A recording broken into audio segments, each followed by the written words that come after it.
We're the new kids on the block, and somebody has to be the first. People think of algae as pond scum, but algae could potentially be part of the solution to our energy crisis. The world is addicted to oil. I think we're really at that breaking point right now.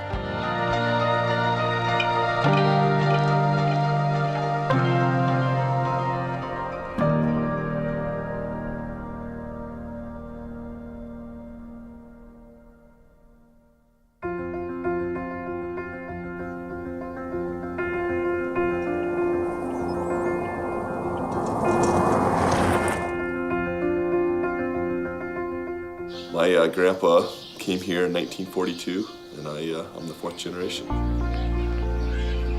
When I came back from playing ball, I didn't know exactly what I wanted to do. I kind of came back here to figure it out. When you get that dirt on your fingernails, it's hard to get out. And it's true, Right now, it's farmed with my dad and uncle. We farm about 2,800 acres. Anytime you're in an industry like we are, you're always looking for another way to make more money. To have your corn stalks turn into a money market for you, that's always good. About 6 years ago, the local ethanol plant was looking for farms to run this whole project of corn stover and harvesting it and making it into cellulosic ethanol. And so we were one of the lucky ones that had a chance to try out. As one looks at the supply chain for bringing biofuels to fruition, you have at the beginning the growing of the crops, and then the harvesting, the pre-processing, and getting them ready to go to a biorefinery, such as Poet. There is an enormous amount of logistics in gathering in the amount of biomass that one needs to do a monthly consumption of a large biorefinery, where you have 20 million gallons per year capacity at that plant when it's fully on stream. So inside here are the grinders that grind those bales that you've seen earlier, and they grind it into smaller pieces. And then that conveyor brings the ground biomass up to what we call the pre-treatment process. And that pre-treatment process, through temperature, time, water, and pH, starts to break down the biomass. These tanks you see here are called saccharification tanks. We take the biomass that's been ground and pre-treated, enzymes added at that point. It's where the sugars start to break down to a point where the yeast can then start converting it to ethanol. The challenge has always been, how do we crack cellulose so that we can get access to that sugar and make it into energy? And through DOE, we got a pretty significant grant to bring this technology to commercial scale. Once these first plants get going, we really think that cellulosic ethanol is something that's going to be able to expand to really all parts of the country and really all parts of the world. The opportunity is there, the market is there. We need to keep this momentum going. We have a massive amount of stover on our farms. It's going to be here whether we're producing cellulosic ethanol or not. We've been harvesting bio-stover in a renewable and a sustainable way. Now we have a second cash crop. It's more jobs for the young farmers that are coming back to the farm. And so I think there's going to be even more people getting on board. And that's what has to happen with this whole process.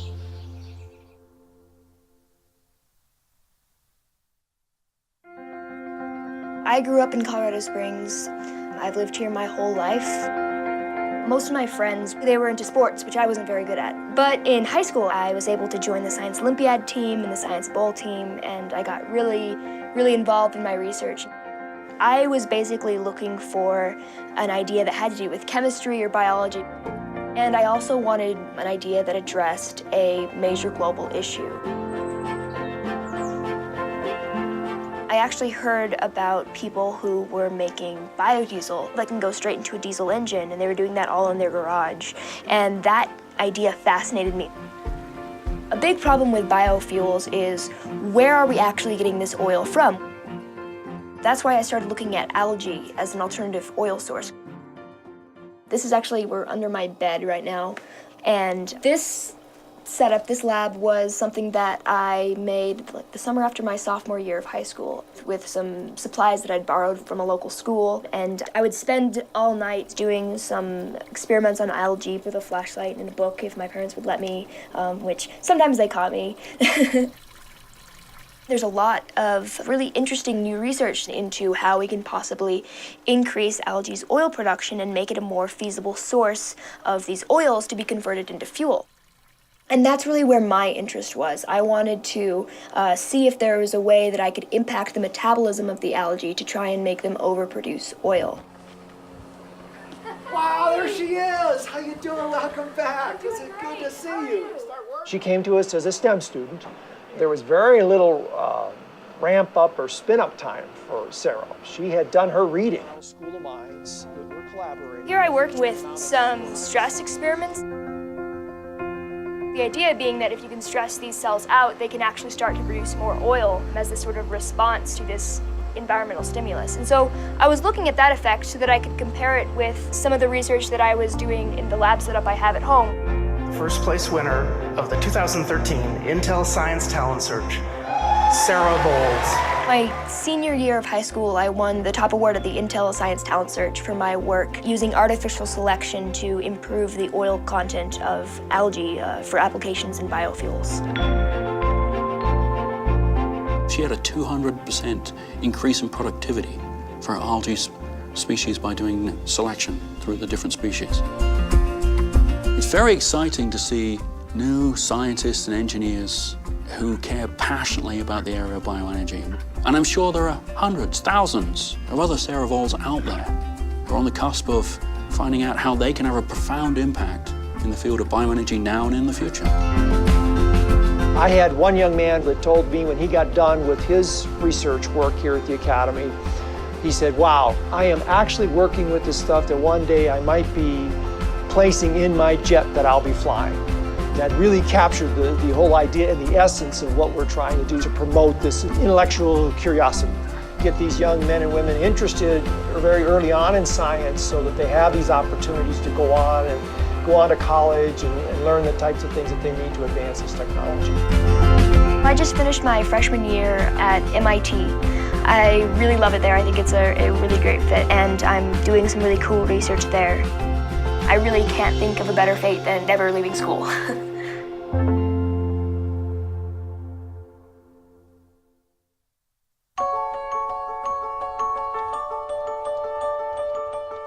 My co-founder and I had been talking about how we could use biotechnology to improve the planet and the environment since we were freshmen in college in the late 80s. After a lot of years and a few degrees and some other fits and starts, we came out here in the early 2000s to build a disruptive company. Which is good, because you know that. There were quite a few bumps along the way, and our very original technology, the way we were trying to grow algae to make oil, didn't really work well. Making a project commercially viable is a risky proposition. So we're here as a resource to industry. Companies come to us with a test tube with an idea, and we really help them move on a tech-to-market trajectory. Department of Energy invested over $20 million in this facility. It's flexible, it's state-of-the-art. This is something that not every company can invest in, early on especially. It's important for public-private partnerships to drive down the costs. And then once it's competitive, once it's sustainable, so it's set up for long term, it's process control, it's robust, then it can have a profound impact. Then it can have consumer confidence. What we realized is that you can have a great idea, but the science may not follow your great idea, and ultimately you need to learn from what the science tells you, and you need to try, fail, make a change, try again, probably fail, make a change. And then you start to make improvements, because finally you find something that works, and then you make a change and it gets better. These are new technologies, and so you really have to give yourself the time, the resources to develop the technology to a point where you can integrate it, you can understand all the variables, and really reduce the risk of your project. One of the great things about being in California and Silicon Valley is that this is a place where people follow the technology. We attract people who are looking to be out there on the edge of innovation and are willing to fail on a path to very big success. And we've, over the last more than decade now, managed to scale up the process of producing oils from microalgae to massive scale and large volumes. We We've been partnered with the U.S. Navy since 2007, 2008, delivering larger and larger quantities of fuels that meet their specifications to run their planes and their ships. We know that we can make fuel from algae. We simply have to get algae cheap enough that we can use it to fuel our cars and our trains and our planes. People understand that there are technologies that reduce their environmental footprint, but they don't know where they can get them. I just like the fact that it's saving the environment. It's made here, and it's 50 cents less than what the regular gas is here, so I'm sold. When you can drive into a gas station and fill your car up and drive around on it and tell people about it, it's probably the single best thing that can be done. The big picture is that fossil fuels are a finite resource and climate change is real. And those two things are overwhelming drivers for the world going forward. So we have to have a sustainable solution that allows us to continue to fuel the world in a way that we don't just completely trash the environment so the planet becomes unlivable. And then we need to continue to do the research both on the biological side to make better strains and on the engineering side to make that whole process more efficient. And I think all of those things are going to come together in the next 4 or 5 years. But they'll only come together if people demand that we have low carbon fuels.